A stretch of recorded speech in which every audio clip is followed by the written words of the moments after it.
துன்புறுத்தும் வேதனை தான் அவர்களுக்காக தயார் செய்யப்பட்டுள்ளது. அவர்கள் அல்லாவுக்கு யார் நிராகரிச்சுட்டு, அல்லாவுடைய வேலையை நிராகரிச்சுட்டு, அல்லாவுடைய ரசூலுடைய மிஷனை நிராகரிச்சுட்டு சுற்றிட்டு இருக்காங்களோ அவங்களுக்கு அல்லாவுக்கு ஒன்றும் லாஸ் கிடையாது. எதாக இருந்தாலும் அவனுக்கு தான் லாஸு. இவ்வாறு அவர்களை நாம் உடனடியாக தண்டிக்காமல் விட்டு வைப்பது தங்களுக்கு நன்மையாகும் என நினைப்பவர்கள் எண்ணிவிட வேண்டாம். இவங்களெல்லாம் விட்டு வச்சிருக்கிறது நல்லதுக்குன்னு நினைச்சிடாதீங்க. அவர்களை நாம் விட்டு வைப்பதெல்லாம் பாவச்சுமையை அவர்கள் அதிகமாக்கி கொள்ளட்டும் என்பதற்காகத்தான்.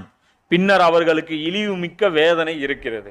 இன்னைக்கு இந்த முஸ்லிம்கள் இந்த பணியை தூக்கி போட்டதுக்கு அப்புறமும் முஸ்லிம்களை ஏன் எல்லாம் விட்டு வச்சிருக்கான்? ஏன்னா இன்னும் பாவத்தை அதிகப்படுத்திக்கிங்க. என்ன சொல்றோம்? இன்னும் பாவம் அதிகப்படுத்திக்கிங்க. உடனடியாக நான் தண்டிக்க மாட்டேன், அப்படியே உங்க போக்கிலே நீங்க இருங்க அப்படின்னு சொல்லிட்டு அல்லாஹ் சொல்றான். இப்பொழுது நீங்கள் எந்த நிலையில் இருக்கின்றீர்களோ அதே நிலையில் அல்லாஹ் இறை நம்பிக்கையாளர்களை